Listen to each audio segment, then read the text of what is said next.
For this year's Black History Month festivities, the City of Southfield hosted a wide variety of educational events and activities to help shed a bigger and brighter light on African American culture, their stories, and the people of color who made an impact throughout history. Parks and Recreation kicked off this highly celebrated month with African-inspired demonstrations and performances, plus a vendor section highlighting some of the Black-owned small businesses in the area. Then, numerous sections of the Southfield Public Library were dedicated to the African American storytellers and writers, with plenty of books available for Black youth to read and explore more about their heritage and ancestry. Later in the month, the Southfield Public Arts Commission showcased Detroit-based photographer and painter John Osler. His works have been featured around the world and capture the beauty and essence of people of color. The exhibit came about me meeting John Osler, seeing his work, and I was totally blown away. And the work brings such clarity, and you can feel the sensitivity as the artist has rendered in his artwork. Each of these paintings captures a moment, an experience in his life where he traveled someplace and engaged with people. And I think one of the things that I love the most about his work is he really captures the human expression, the emotion. You can just feel it in each of these paintings. This artistic affair displayed 28 of Osler's original oil paintings and was available for purchase. And Black History Month was wrapped up with a performance from the talented spoken word troupe, the Secret Society of Twisted Storytellers. What else do we celebrate here at the Secret Society of Twisted Storytellers? Life. Aren't we happy to be alive? I mean, COVID was like an error. E-R-A. This year's focus was on cancel culture and how their lives have been affected by this type of social change. For more information about Black History Month, plus other events that are happening around the Municipal Center, go to cityofsouthfield.com.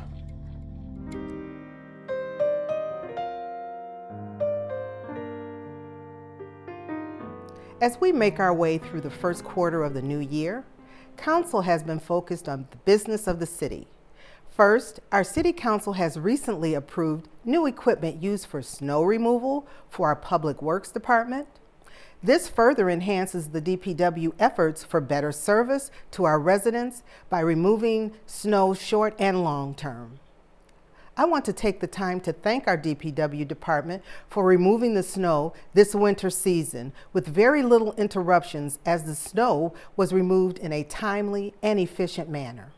As you may have witnessed in several segments on the local Fox TV news channel, the Southfield Police Department has been in the news and celebrated for their protective efforts of the community.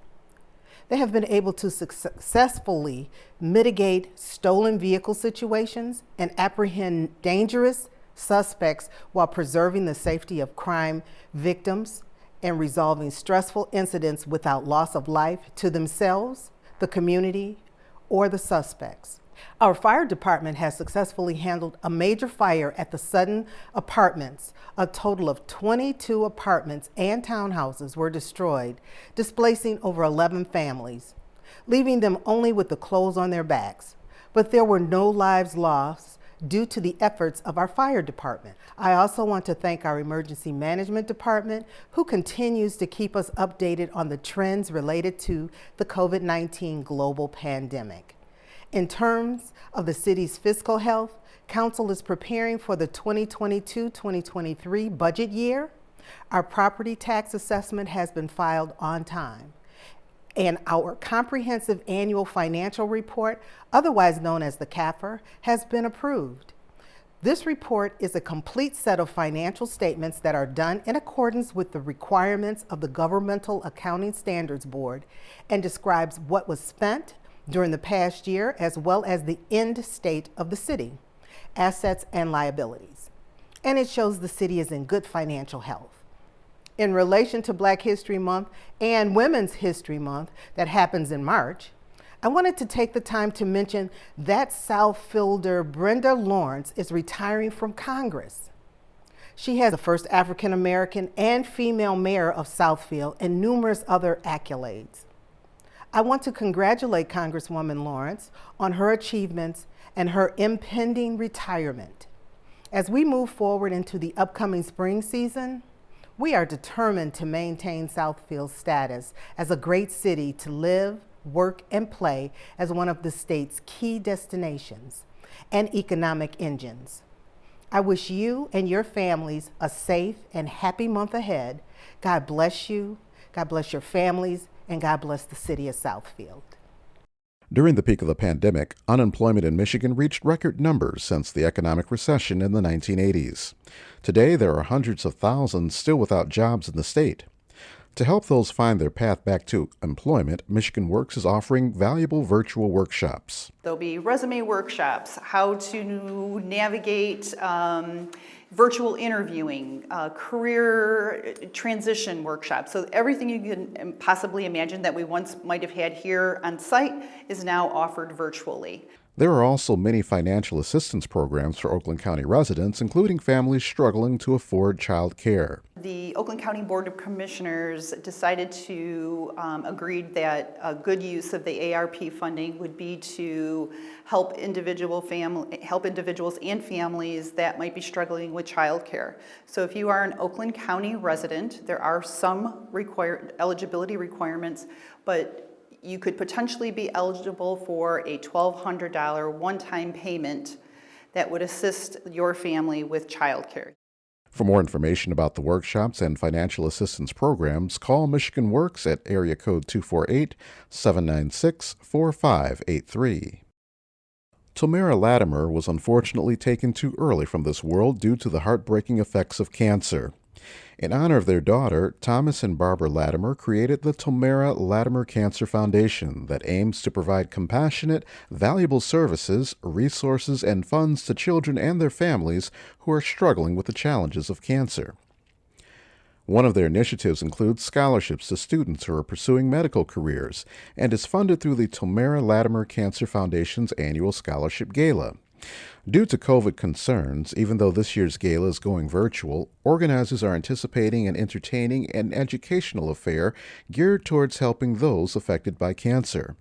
It's our 23rd annual Help, Hope, and Scholarship Gala. Unlike previous galas, we don't have the dinner, but of course we do have a fantastic program planned for you. Judge Demetria Brew from 36th District Court is our Mistress of Ceremonies. Our special guest is Kimmy Horn, who is the great-grandniece of the icon Lena Horne. We have Dr. Brandon Waddles. He's known all over the world for his musical talent. Plus we have the illustrious mayor of Southfield, who's going to give us some enlightening words about dealing with cancer and how important it is to get early detection. For more information about the Scholarship Gala and the Tamara Latimer Cancer Foundation, go to tamaralatimercares.org. Spring officially begins on March 20th and marks the unofficial time to spring clean. Many use this season to do a much-needed overhaul of unwanted items throughout the house, but can result in an overwhelming amount of recycled objects being tossed into the trash. To help prevent more waste from hitting the local landfills, Southfield's local recycling authority gives us a few ways to minimize plastic waste and our carbon footprint. We get so many questions about which plastics are accepted by ROSAC. So today I'd like to tell you what's recyclable, what we accept, and give you an example of each of those. So here at ROSAC we accept numbers 1, numbers 2, numbers 4, 5, 6, and 7. But there is a caveat to number 6, and I'll tell you about that in just a minute. So number 1 is typically a water bottle or a clamshell, what we call a clamshell plastic. We also accept number 2s. Number 2s are colored usually, with the exception of Gatorade, which is going to be clear after it's empty. We also accept number 4. An example that I have is a lid from a soup container. There are many styles of number 5s. We have what is called bulky rigids, your plastic McDonald's cups, your gardening planters, and many takeout containers are number 5s. Number 6. So there are different types of number 6 plastics. We have a lid here, we have a container, a small container from salsa or pasta sauce. But the tricky part about number 6 is that not all number 6s are recyclable. Plastic number 6 is. Please do not put polystyrene or styrofoam number 6 in your recycling cart or at the drop-off sites. And lastly, we have number 7. Number 7 is another type of a hard plastic, but they are also accepted here at Rossock. To review, we take number 1, number 2, number 4, 5, 6, a little bit tricky, no styrofoam, and number 7. And with that in mind, where do you find these numbers on your packaging? Typically, the numbers are on the bottom of the packaging in a triangle that are actually chasing arrows. Sometimes they're located on the top. So you have to be an investigator and take a look around the product when you're going to recycle. But please be sure to do so. Now you know how to recycle your plastics. If you have any other questions, you can visit our website at www.rossock.org. And remember, clean, loose, and dry is how we like to receive your recyclables.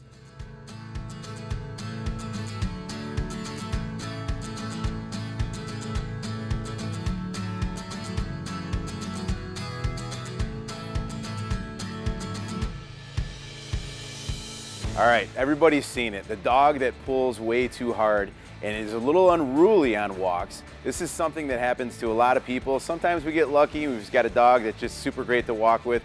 More times than not, they'll start pulling. Interesting thing that a lot of people don't realize is that dogs, when they feel any type of resistance, an instinct is naturally just triggered for them to want to pull even more. So what's ideal is trying to negate that resistance so they are a little more obedient when they walk and make walks more fun and more enjoyable for both you and the dog. So there's a lot of options out there. Some of us have seen them before. They've got really not the greatest names, like choke chain and the pinch collar. Now, they look really harsh. Interesting thing is they evenly distribute the restraint around the dog's neck, so it's almost like a mother pulling at the scruff of a pup. So they aren't as terrible as they look, but there are better options out there, and a little bit easier on you, the perception is better, and they're pretty great. We've had some fantastic success recommending them. This is a no-pull harness. No-pull harness, and what this does is it actually clips at the chest of the dog, negating all resistance altogether. If the dog gets ahead of you, the dog naturally is twisted back towards you, and then it's uncomfortable for the dog, making the dog want to retract naturally back to you and walk closer, so it's not feeling that twist at all. So this one is great. There's a couple options out there. One of them just buckles at the chest. This one actually buckles at the chest and on the back. They give you a leash that actually connects to both, almost like a lasso.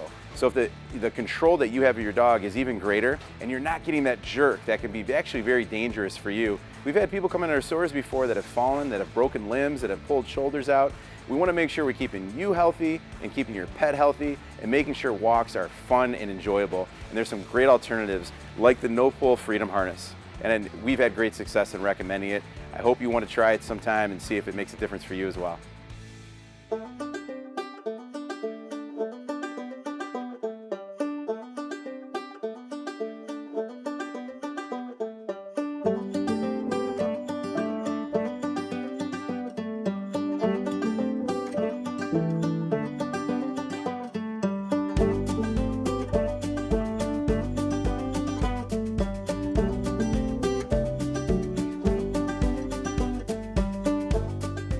Hi, my name is Lori. I'm one of the board members for Poet Animal Rescue, and we are being videotaped in our brand new building.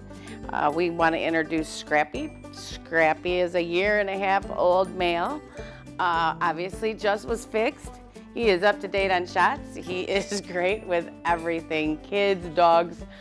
Cats are unknown, but doesn't seem to have an issue with the neighbor cat. He is playful, energetic, healthy, and ready to find his forever home. So if you are interested, you can always reach us at our website, poetanimalrescue.org.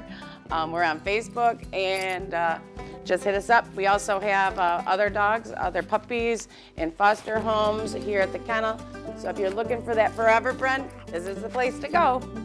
Also, Just a side note, we are looking for, always in need of donations, monetary donations, puppy pads, food, leashes, collars, bowls.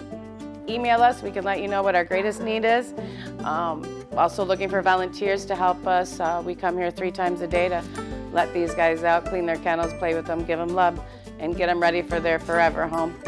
So let us know if you're interested, and hopefully we'll talk to you soon. Thanks.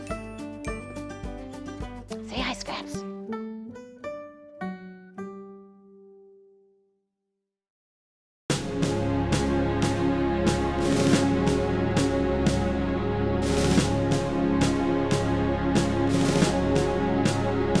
Hi, I'm Councilman Dan Brightwell for the City of Southfield.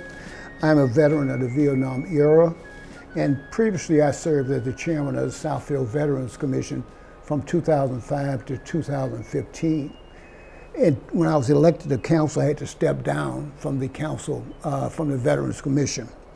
Since being on council, I have periodically provided information that benefits veterans and their families. Today, we are starting to present this very valuable information on our cable channel 15 to the veterans and their loved ones. To start, in January 26th of this year, the Medicare Consumer Advocate Healthcare had a survey, and 54% of the individuals said they enjoyed or they had a very favorable opinion of the VA hospital. That is compared to 35% for community hospitals. The survey was a patient's experience survey. One other thing I want to add is veterans can get their student loans forgiven for veterans and active duty veterans. Veterans can get student loan forgiveness through the Public Service Loan Forgiveness Program. That's the PSLF program.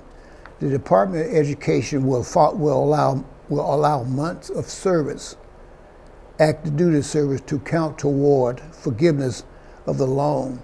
You will need to file a form, the PSLF form, studentaid.gov/PSLF. That is studentaid.gov/PSLF. And then you will get a determination from the Department of Education. Also, did you serve in Vietnam, Thailand, or Southwest Asia? If so, you may be eligible for service-connected benefits based on presumptive exposure. If you were deployed in any of the above mentioned areas, you are encouraged to register with the VA to assess the long and short-term effect of your health by being exposed to airborne hazards and open pit burns. Countries and bodies of water and airspace above this partial list are affected: Iraq, Afghanistan, Kuwait, Saudi Arabia, waters of the Persian Gulf, and the Red Sea. A few of the presumptive conditions related to this exposure are bladder cancer, hypothyroidism, Parkinson's disease, asthma, and many others. If you feel you have a chronic condition attributed to an in-service exposure, I highly encourage you to file a claim.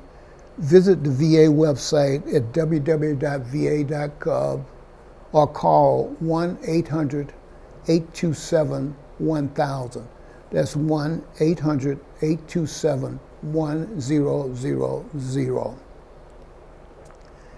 Also through the VA, you may be eligible for home-based primary care. That is, the program is for veterans who have difficulty visiting the clinic because of the severity of their illness and or they are homebound. This program is for veterans who are isolated. This program is also veterans who are isolated or their caregiver is burdened. Their caregivers are having problems caring for them. Since home-based primary care is a part of the VA standard medical benefit, all enrolled veterans are eligible. Contact your VA social worker case manager to complete the application for extended care benefits.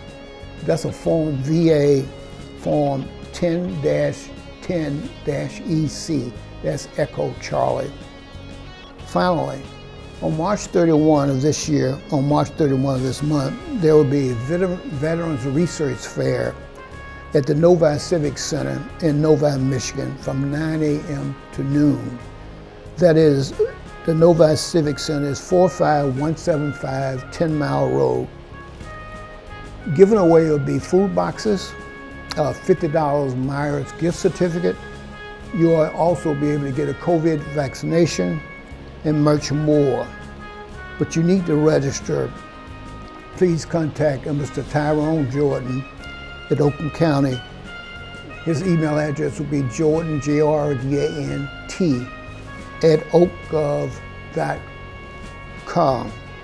Jordan T at oakgov.com, 248-285-8016, and obviously that's his phone number. And if you have any questions about anything I presented here, please feel free to give me a call here at the City Hall, 248-796-1050. And I look forward to seeing you again. Appreciate it. Thank you very much. Last year, a commissioned art piece that represents Southfield was erected at Lawrence Technological University's campus.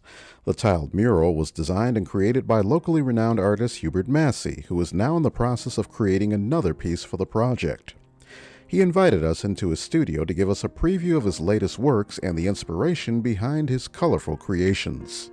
These two panels are up already. They will see that, and then this panel right here, which is this piece here, they will see this spring. Once the weather starts to warm up, we will install another 4 additional tile murals that will go up there. It just sort of touches on the history, Underground Railroad that was in Southfield, that because of the community forum, I had no idea that they had that up in there, and that was pretty interesting. But it also shows the architectural structures, because you have a lot of mid-century modern designs that's up in Southfield, and it touches on that. Just to come up with the design and the drawing takes months to do with that, because I do community forums and we sit down, we talk about the ideal, and we also talk about the possibilities on how we want people to see the community in Southfield, the community at Lawrence Tech. What are some of the iconic things? So it's like almost you're doing your history and you're learning about a community, then you translate those ideals and those thoughts into a piece of artwork. And that's how we do that. As the weather transitions from cold and icy to warm and rainy, the chances of slip and fall accidents are likely to happen. This is something that the Director of Therapy Services with Surgeon's Choice Medical Center in Southfield sees all too often this time of year. She gives us some tips and tricks on how to prevent those slips and falls that occur inside and outside of the home. So I do recommend that you communicate with your family, friends, and neighbors. They may assist you with snow shoveling, groceries, anything that you may need outside of your home. The other thing that I recommend is that you have either a lifeline, a cell phone, something on you at all times if you are alone. The other thing that I recommend is having either non-slid mats or removing area rugs within your home, especially in your entranceways. When you walk in the door and it's dark outside, it's 5 p.m. already, and you're not paying attention, you've got your hands full, you may slip on something that is not secured to the ground. My last do would be to make sure that you have all of your equipment. If you know that you have certain things within your home that are more challenging or that require certain setup or equipment, make sure you do that ahead of time. Don't just panic and do it all at one time. Make sure that you give yourself the time and the equipment and the space to complete the tasks that you need. One last thing is good lighting. In addition to having clear entryways, good lighting, especially at night. When we come home from work these days, it's already dark at 5 p.m. If you don't have good lighting in your entranceways or in your hallways, you could also fall because of that. When you're coming in from the outside, it could be wet, snowy, you have boots on, hands full. Make sure you have good lighting so that you don't take a tumble.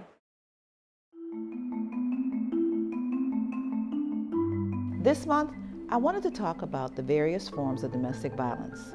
Most think of physical violence, but domestic abuse covers a wide range of emotional distress. Today, we will briefly run down a few of them. Domestic abusers are patient and sly, slowly revealing parts of themselves over time. There are many forms of domestic abuse, and while they are all part of a set of behaviors known as domestic violence indicators, they do not always look the same. Verbal abuse. An abuser doesn't have to hurt you physically in order to leave pain. Verbal abusers use words to humiliate, frighten, demean, or control another. Covert abuse can take many forms. It may look like micromanagement of basic everyday activities like cooking, criticism of your appearance, undermining your relationship with your children, or scrutiny of everything you do or say, resulting in blame and punishment. Physical and sexual abuse. Physical abuse involves the deliberate harming of another person. This can include anything from hitting to slapping, choking, punching, and shoving. The inappropriate use of drugs or physical restraints are also forms of physical abuse. Sexual abuse is a separate form of abuse that involves unwanted sexual actions, which include touching, coerced nudity, or sexual explicit media, in addition to rape. Financial or economic abuse. During the COVID epidemic, there has been a significant increase in financial and economic abuse. Abusers may spend available monies on themselves instead of on the family, or prevent their partners from going to work, thereby putting the victim's job and thus independence in danger. Technological abuse. With the rise of the digital age, so comes an increase in a new form of abuse that harnesses technology and uses it as a weapon against one's partner. Young adults are often confined with abusive partners, and those relying on technology for communication experience higher rates of controlling behavior. Spiritual abuse. Spiritual abuse may involve a member of your religious organization, such as an elder or leader of the church. However, it can happen at home too. Spiritual abuse can include the persecution, interference, or prevention of practicing one's faith. This could result that your partner ridicules, insults, or manipulates your religious belief, or abusers can prevent you from practicing your faith altogether through coercive, manipulative, or physical means. These are but a few of numerous ways that domestic abusers manifest themselves through their various behaviors. The best thing to do is act as soon as possible. If you are in immediate danger, call 911 or ask a neighbor to call you if you are unable. If you are not in immediate danger but wish to report the incident, call the Southfield Police Department non-emergency number at 1248-796-5500 or come to the Southfield Police Department. This has been your Domestic Violence Minute. My name is Margaret Hall. Thank you for watching.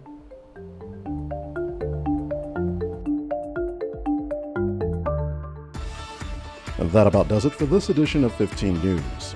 You can also catch all of these amazing stories aired during this program on the Southfield Multimedia Services Facebook page and YouTube channel. For 15 News, my name is Chris Campbell, and we'll see you next time.